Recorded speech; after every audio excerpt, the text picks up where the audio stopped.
โอ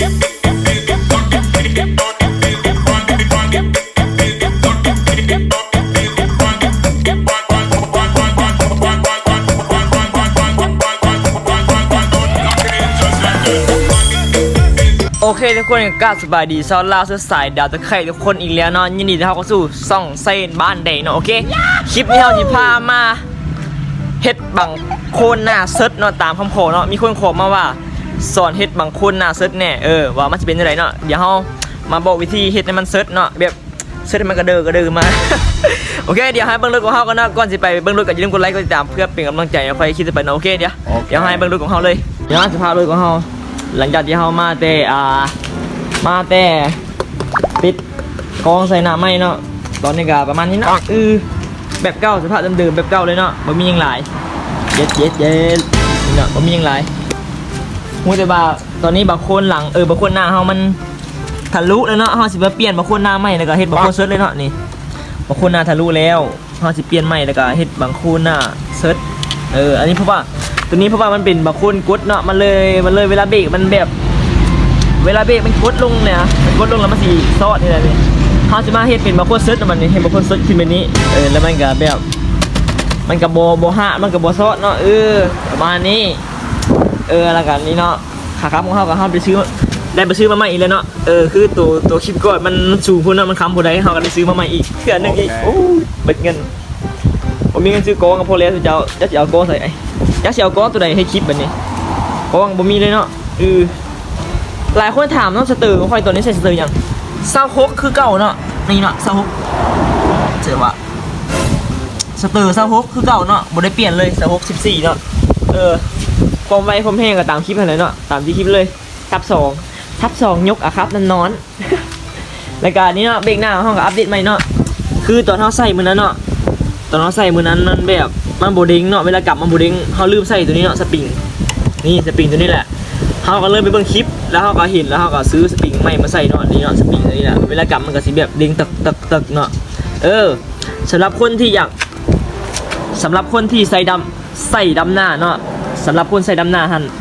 ถ้ารู้สึกว่าเวลาเขากำเบรกแล้วเบรกมันโบดิ้งเบรกมันโบอันนั้นแบบมันโบดิ้งนะให้แนะนำไปซื้อสปริงตัวนี้มาใส่เนาะนี่สปริงตัวนี้แหละมันสีดีดออกมาเนาะมันช่วยได้ระดับหนึ่งเนาะถ้าโบใส่มันสีแบบมันพืชเนาะเวลาขี่ไปแล้วเขากำมันจะค้างเลยเนาะมันค้างแล้วมันก็พืชพอมันพืชรถเขาก็เล่นบนโอกเนาะแบบมันตีน้ำมันพืชคือมันเบรกตลอดนี่แหละให้แนะนำไปซื้อมาใส่เนาะสำหรับคนที่ใส่ดำเนาะเพื่อเป็นแนวทางข้อมูลเดี๋ยวเขากำให้เบิ่งกำมันก็จะปักเนาะนี่คือสุดก่อนมันกำมันสีแบบกำแล้วมันสีค่อยๆดีแบบนี้เนาะมันดิ้งโบเฮงเนาะตอนนี้มันตึกเนาะเพราะว่ามันแบบมันแข็งเนาะมันก็สีโอเคเก่าใช่ไหมเดี๋ยวเรามาสอนวิธีกดบางคนน่ะเสียบกระเดียบไว้ก่อนมาอย่าฟังเสียงอยู่หน่อยนุ๊กอยากกระแทกนุ๊กพอมีเฮงเนาะเพราะว่ามือนี้ยังไม่ทันติดเครื่องนี่คือโอ้แข็งเหรอวะมือนี้ยังไม่ติดเครื่องเลยเนาะยังไม่ติดจักรไว้เลยปกติจะติดจักรไว้ประมาณ10 นาทีเหมือนกับหมดเลยเนาะเสียงกระแทกอ่อน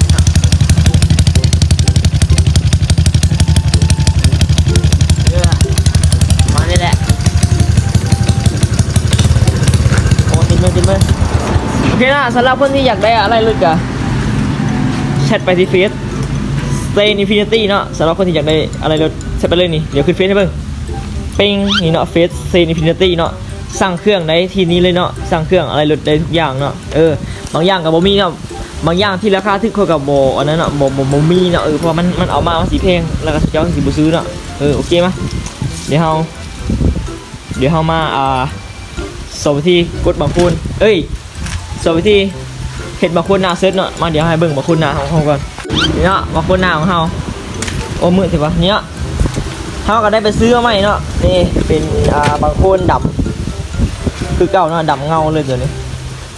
ต้องเงาเลยเนาะใหม่มือหนึ่งเนาะนี่เนาะอันนี้คือบางคนเดือดพงงานเนาะค่อยเฮ็ดสีเอาเด้อตัวนี้เด้อมันกับแบบสีมันกับบงงามคือตู่ของซื้อใหม่เนาะของซื้อใหม่สีเงากันเนาะนี่สีกับประมาณนี้เนาะเปรียบเทียบเลยกันมาเดี๋ยวเราเปลี่ยนบางโคนหน้าให้มึงเดี๋ยวเราขออนุญาตแบบ โอ้ลมเข้ากองหมดวะแบบลมแห้งตรงนี้โอ้มืดแท้โคตรมืดเดี๋ยวเขาขออนุญาตเดี๋ยวมองก่อนมันมืดตัวนี้ลมก็แห้งอีกเพราะว่าตัวนี้เป็นฤดูหนาวเนาะฤดูหนาวแบบลมโคตรแห้งเลยขออภัยในเสียงลมรบกวนเด้อเดี๋ยวเขาขออนุญาตไปเจาะนี่เนาะเจาะบางโคนเพราะว่าเขาโหลดซุกเด้เนาะนี่เขาโหลดซุกเขาต้องได้เจาะเนาะเดี๋ยวเขาสิเจาะกันเนาะเจาะตัวนี้แล้วเจาะแล้วก็เขาก็ได้สีเจาะตะข้างเนาะเจาะตะข้างแล้วก็เขาก็ใส่หน่วยกุ้งเนาะนี่หน่วยกุ้งอะไรอย่างนี้เขาสิดึงเข้ากับซุกเนาะดึงเข้ากับซุกมันก็สิดึงขึ้นเนาะวิธีเฮ็ดประมาณนี้เนาะมาถ้าบ่เข้าใจก็เดี๋ยวเขาขออนุญาตเจาะแล้วก็ใส่แล้วที่ร้อยพอใส่แล้วเขาสิมาถ่ายเบิ่งอีกทีนึงเนาะว่ามันเป็นจังไดแล้วก็วิธีเฮ็ดจังไดแน่เนาะให้มาคนหน้าเซิร์ชแล้วก็มาเบิ่งทรงว่ามันสีแบบบ่รู้ว่ามันสิงามจังไดเนาะหลังจากที่เฮาเฮ็ดบางคนเซิร์ชแล้วเพราะว่างามแน่นอนนะเพราะมันเซิร์ชขึ้นเนาะโอเคมะยาวเฮาตัดไปตอนที่เฮาใส่แล้วทุกอย่างแล้วก็มาอธิบายการใส่เลยเนาะว่าเฮ็ดจังไดแน่โอเคมะไปกันเลย let's go โอเคทุกคนหลังจากนั้นเฮาก็ได้ใส่ไปที่เรียบร้อยเนาะนี่ทรงก็สิประมาณนี้เนาะทรงแบบดุๆเลยเนาะนี่เดี๋ยวให้เบิ่งไม่กดบางคนแล้วส้มมันก็สิดุนี่เนาะมาเดี๋ยวให้เบิ่งนี่เนาะทางหน้ากันเลยปลานี่เลยเนาะช่วงข้างหลังนะข้างหลังมันต้องสังเกตด้วยมันเป็นแบบหลังบ้านเนาะมีมีพวกขยะพวกลังเบียร์มันยังแหละเป็นหลังบ้านเนาะโฟกัสรถดีกว่านี่เนาะคนหน้าเซ็ตนี่ตาคำโผมาลายนี่เนาะหน้าเซิร์ฟประมาณนี้เลยเนาะทรงรถทรงเชงหน้าเชิดหลังย่นขาดแต่อ้ามเนาะขาดแต่อ้ามถอยหูเนาะถ้าเป็นอ้ามถอยหูน่าจะเข้าเดียวอ้ำลำเนาะนี่ประมาณนี้เลย